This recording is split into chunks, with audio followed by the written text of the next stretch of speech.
Having a table saw sled is great, especially one like this with an adjustable base that can use any blade, including dado blades. But there is one big problem.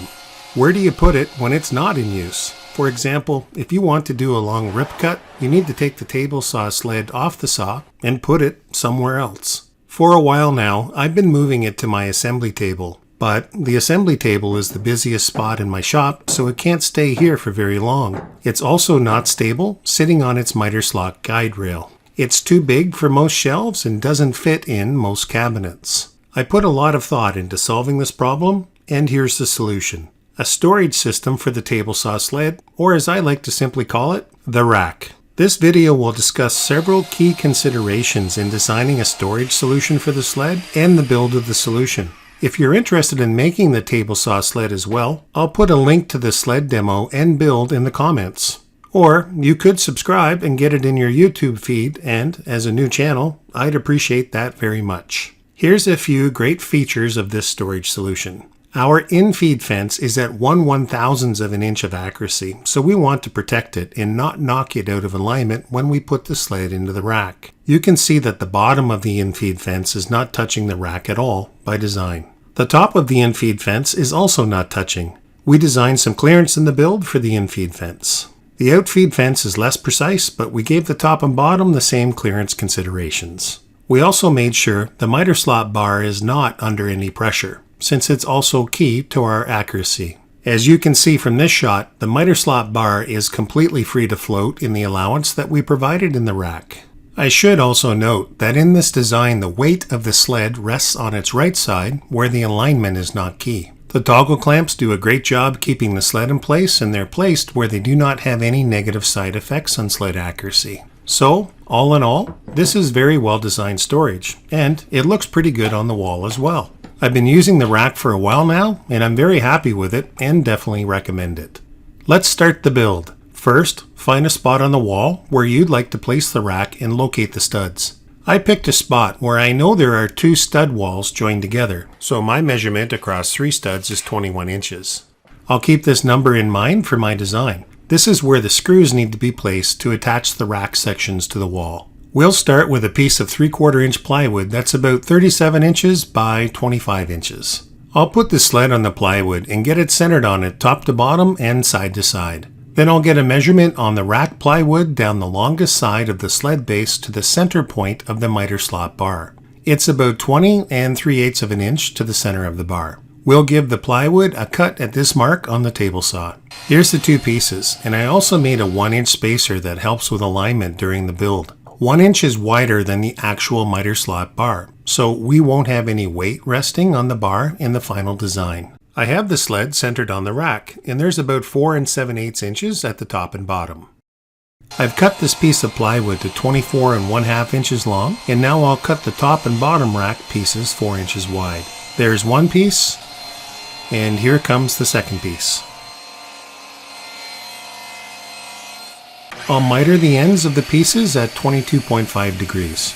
This degree will match the trim elements that I used on the windows and doors in my shop, and I think it will make the sled rack fit into the shop a bit better. I'm also going to cut some diamond shapes to match the trim in my shop. I call them diamonds, but they're 4-sided shapes, which I think may be called quadrilaterals. Let's just call them diamonds from here on in. The diamond also gets a little ledge piece across the top. I'll cut it here and put the same miter on it at both ends.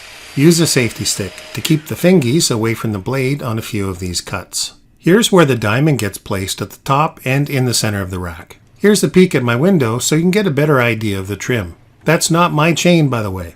It belonged to the world's greatest German Shepherd, who has since moved on and is very much missed. Let's keep moving before I lose it. Center everything up on the base of the rack where you want it and make an outline on the rack of where the top pieces are located. I should also note that I leave a little room or space so that the sled can fit very easily into the rack when I put it in place. I also leave the most common saw blade kerf open in the sled so I can drop it over the blade on the table saw if I forget to lower the blade in advance. And it happens.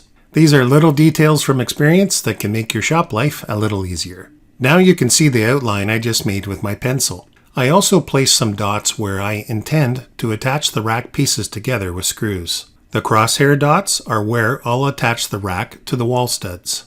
I did the exact same thing on the other piece of the rack as well. Let's drill out the dots and crosshairs. I think you get the idea, so I'll move on. I've got my mitered piece aligned with my pencil outline and clamped up. Now I'm going to pre-drill the miter piece as well. I'll flip it over and do the drilling. I'm using a bit of tape on my drill bit as a depth gauge. We also countersink these holes so the screw heads are buried. By the way, if you don't have one of these style countersinks, they cut a really nice clean hole. I think they're called single flute countersinks. I'll put a link to them in the comments. Okay, we're ready to go to laminate. I'm using some white laminate that's left over from my table saw sled build. Sorry about the weird angle, but I wanted to get everything in frame. Looks like I can get everything covered with the leftover laminate, so that's a plus. In my table saw sled build video, I showed you my techniques for fast and easy laminate installation, so I won't go into as much detail here. Suffice to say, it's the fastest way to laminate that I know, and I've never had a failure after doing it this way for years. I put the track saw rail, just proud of the pencil line, and quickly do my cut. I used some painter's tape on the edge of the laminate to protect it from glue overspray. Here's an improvement to my technique. I found that a razor blade is easier than a razor blade knife. It's also very strangely satisfying to cut this tape off in really clean strips. I mean, it's really satisfying. I could do this all day. Give it a try. It's kind of addictive. Here's our final taped and trimmed pieces. Let's start laminating. Let's get some rubber gloves on to protect the hands from any excess glue spray. Give the plywood and the laminate a quick wipe to remove any dust or dirt. We're going to use 3M Super 77 glue. Give the can a shake and spray a good coat over the wood surface. Give it a couple minutes to get tacky to the touch. I used the knuckle test, and it looks good to go. Then put the laminate in place, making sure to have some overhang all around. Then roll it out using a J-roller and a bit of pressure. Do the exact same thing to the other pieces as well. Then stack all the laminated pieces up to dry, and it's a good idea to apply a little pressure. I'm using water bottles, which are about 9 pounds or 4 kilograms, to provide a little weight while the glue dries. We'll trim up the laminate with a flush trim router bit. Here's an example of how easy it is to trim. We'll do all the pieces the exact same way to make the laminate overhang flush with the plywood. Now we'll attach the backer piece to the diamond. I'll use a little wood glue and then pin it in place. We'll take the bottom piece of the sled and pre-drill the laminate. A couple 2x4s act as a temporary backer to avoid any laminate breakout.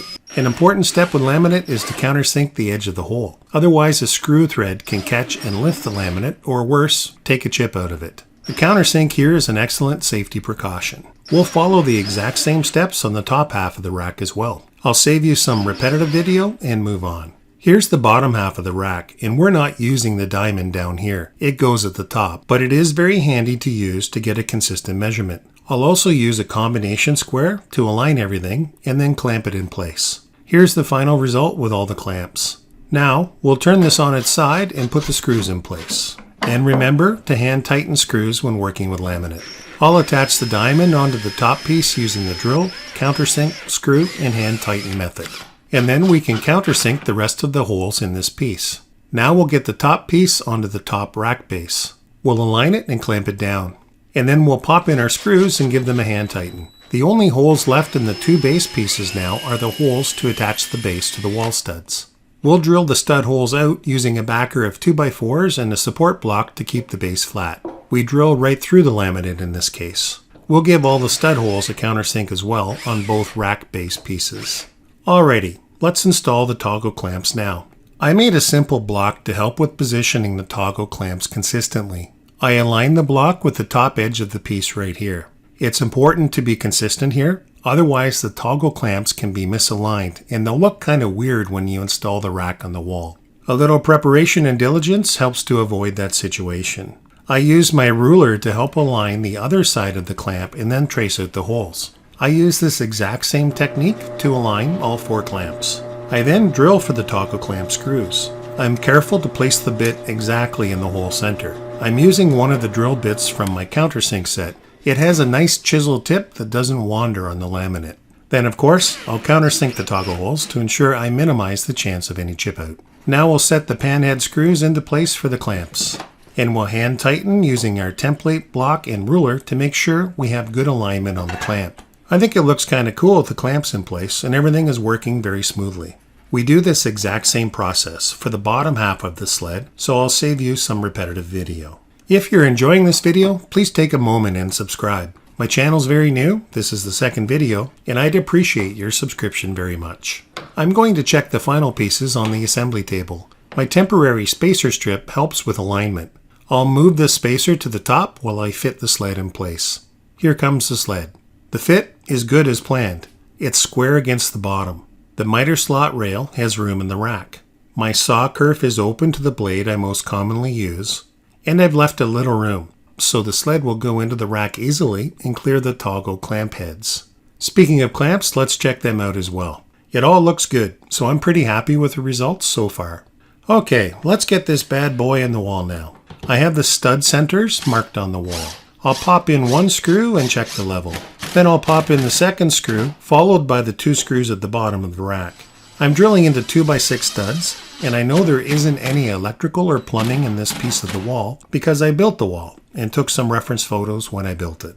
When installing the top part, I'll use my plywood spacer in the miter bar slot and a long level on the side to help with vertical alignment. Once I like what I see, I'll send a screw home. We'll get screws 3 and 4 into place once I double check the vertical alignment. Then we'll hand tighten all the screws, of course.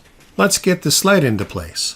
It goes into the rack very nicely, and the 4 toggle clamps apply all the pressure needed to keep it securely in place. Everything looks very symmetrical, clean, and professional. I've been using the rack for a little while now, and I love it, and so far I haven't found a thing that I'd change.